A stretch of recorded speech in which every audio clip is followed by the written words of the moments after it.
الحمدللہ رب العالمین والصلاة والسلام علی خاتم النبیین اما بعد فاعوذ باللہ من الشیطان اللعین الرجیم بسم اللہ الرحمن الرحیم۔ تمام سامعین، سامعات، متوجہین، متوجہات، ملائکہ صالحین، ارواح طیبات، السلام علیکم ورحمۃ اللہ۔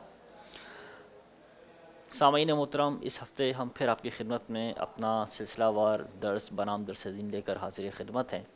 جیسا کہ آپ کو معلوم ہے، اس درس میں ہم اپنے شیخ محترم جناب سید محمد اظہر علی ہاشمی مدظ اللہ العالی کی انتہائی مایہ ناز تصنیف میرا پیارا دین اسلام سے ایک موضوع لے کر اس موضوع سے متعلق فقہی اور شرعی احکامات آپ کی خدمت میں پیش کرنے کی کوشش کرتے ہیں۔ نماز سے متعلق موضوعات کا سلسلہ چل رہا تھا اور تقریباً تمام ہی موضوعات نماز سے متعلق ہم نے ان سے متعلق شرعی احکامات اور فقہی احکامات جو ضروری ہیں وہ آپ کی خدمت میں بیان کیے۔ چند موضوعات نماز سے متعلق رہ گئے ہیں، ان میں سے ایک ہے مریض کی نماز، جو کہ ہم آج آپ کی خدمت میں بیان کریں گے۔ رسول پاک صلی اللہ علیہ وآلہ وسلم نے ارشاد فرمایا، بخاری شریف کی حدیث پاک ہے، اگر طاقت ہو تو نماز کھڑے ہو کر ہی پڑھو، اور اگر طاقت نہ ہو تو بیٹھ کر، اور اس کی بھی ہمت نہ ہو تو لیٹ کر نماز ادا کرو، اللہ تمہارے لیے آسانی فرما کر تمہیں تکلیف سے بچاتا ہے۔ یہ حدیث پاک ہے جو سرور عالم صلی اللہ علیہ وآلہ وسلم کا ارشاد ہے نماز سے متعلق۔ فرض یا واجب نماز زمین پر بیٹھ کر پڑھنے کی کس کو اجازت ہے، اور وہ کون لوگ ہیں جو ایسا نہیں کر سکتے؟ یہ توجہ کے ساتھ سماعت کیجئے۔ ہم بسا اوقات چھوٹی چھوٹی ہلکی پھلکی تکلیفوں کی بنیاد پر یا وجہ بے وجہ نماز بیٹھ کر پڑھنے کے عادی ہو جاتے ہیں، تو توجہ کے ساتھ اس مسئلے کو سماعت فرمائیے کہ جو شخص باوجہ بیماری کے کھڑے ہو کر نماز پڑھنے پر قادر نہیں، یعنی کھڑا نہیں ہو سکتا، قیام نہیں کر سکتا، اور وہ کھڑے ہو کر نماز ادا نہیں پڑھ سکتا، اتنا بیمار ہے، زخم ہے، تکلیف ہے شدید، کہ کھڑا نہیں رہ سکتا، کہ کھڑے ہو کر تکلیف ہوتی ہے، یا مرض بڑھ جائے گا، یا دیر میں اچھا ہوگا، کھڑے ہو کر چکر بہت زیادہ آ رہے ہیں، چکراتا ہے، یا کھڑے ہو کر پڑھنے سے قطرہ وغیرہ آئے گا جس کی وجہ سے اس کا وضو باقی نہ رہے گا، یا ناقابل برداشت درد پیدا ہو جائے گا، تو ان سب صورتوں میں بیٹھ کر رکوع و سجود کے ساتھ نماز پڑھے۔ یعنی اب قیام نہیں کرے گا، قیام معاف ہے، بیٹھ جائے، بیٹھ کر رکوع کرے گا اشارے سے، اور سجدہ پورا جیسے کیا جاتا ہے ویسا کرے گا۔ تو یہ مریض یا کوئی بھی ایسا شخص جس کو تکلیف کی وجہ سے عذر ہے، وہ بھی مریض ہی ہے، تو لہٰذا اس کے لیے شریعت نے تخفیف کی ہے، جیسا کہ حدیث پاک میں ہم نے بیان کیا کہ طاقت نہ ہو تو بیٹھ کر، اور اس کی بھی ہمت نہ ہو تو لیٹ کر، تو یوں بیٹھ کر نماز ادا کی جائے گی، جو یہ مسئلہ ہم نے بیان کیا۔ اگر بیٹھ کر بھی نماز نہیں پڑھ سکتا تو اب دیکھا جائے گا وہاں کوئی ایسا ہے جو اس کو بٹھا سکتا ہے، تو بیٹھ کر پڑھنا ضروری ہے، اور اگر کوئی بٹھانے والا نہیں ہے، یا بٹھانے والا تو ہے لیکن بیٹھا نہیں رہ سکتا، تو تکیے یا دیوار یا کسی شخص وغیرہ پر ٹیک لگا کر اگر نماز ادا کی جا سکتی ہے، یا کرسی وغیرہ پر بیٹھ کر نماز ادا کی جا سکتی ہے، تو اب بھی بیٹھ کر ہی ادا کی جائے گی،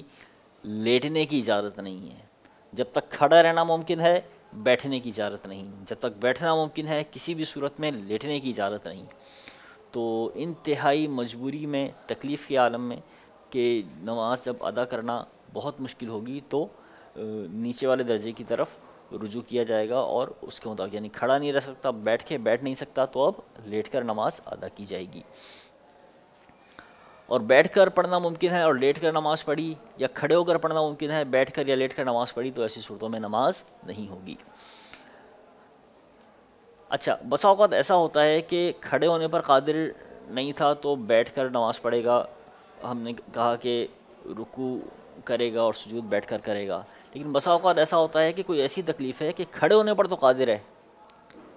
لیکن سجدہ کرنے پر قادر نہیں ہے، مثلا رکوع سجود نہیں کر سکتا، یا صرف سجدہ نہیں کر سکتا، یعنی رکوع میں نہیں جا سکتا، کوئی ایسی تکلیف ہو گئی، کمر میں چوٹ ہے، تکلیف ہے، درد ہے، جس کی وجہ سے رکوع نہیں کر سکتا، جھک نہیں سکتا، بالکل ممکن نہیں ہے جھکنا، ایسی کوئی تکلیف ہے، یا پھر سجدہ نہیں کر سکتا، مثلا کوئی حلق میں ایسا دانہ یا پھوڑا وغیرہ نکل گیا کہ اگر یہ سجدہ کرے گا تو خون بہے گا، یا نکسیر پھٹ جاتی ہے، سجدہ کرے گا یقین ظن غالب ہے کہ اب خون بہہ جائے گا، بار بار اس طرح ہو رہا ہے، تو ان تمام صورتوں میں اب سجدہ یا رکوع نہیں کرے گا۔ اگر سجدہ کرنا ممکن نہیں ہے تو سجدہ نہیں کرے گا، رکوع کرے گا، یا رکوع کرنا ممکن نہیں ہے تو سجدہ تو کرے گا، کیوں سجدہ کرنا ممکن ہے ان صورتوں میں۔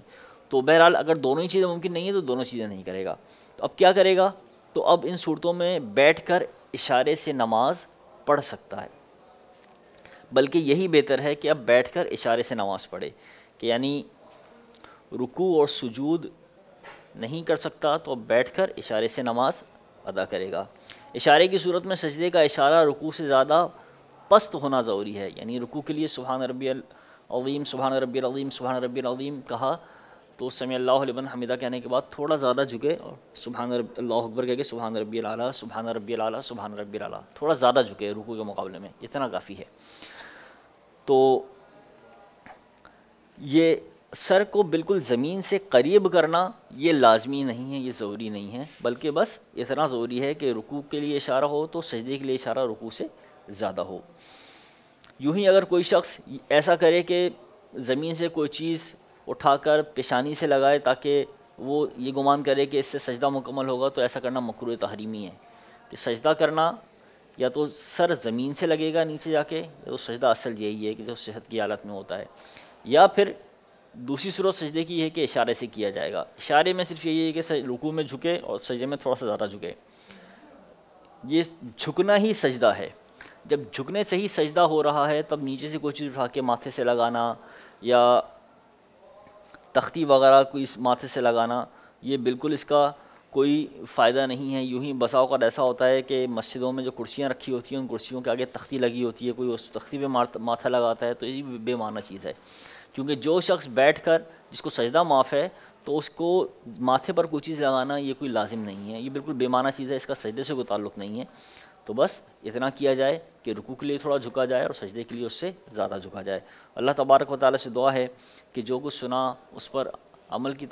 توفیق عطا فرمائے، اور ہماری تمام نمازوں کی خامیوں کو، کردار کی خامیوں کو، اخلاق کی خامیوں کو بہتری میں تبدیل فرمائے، اور جتنے بھی ہماری غلطیاں کوتاہیاں ہیں ان تمام غلطیوں کوتاہیوں کے لیے کوئی ایسا سجدہ نصیب فرمائے کہ وہ تمام غلطیاں کوتاہیاں دھل کے صاف ہو جائیں۔ اللہ تبارک و تعالی ہم سب کو خیر کی توفیق نصیب فرمائے، آمین بجاہ نبی الامین صلی اللہ علیہ وسلم۔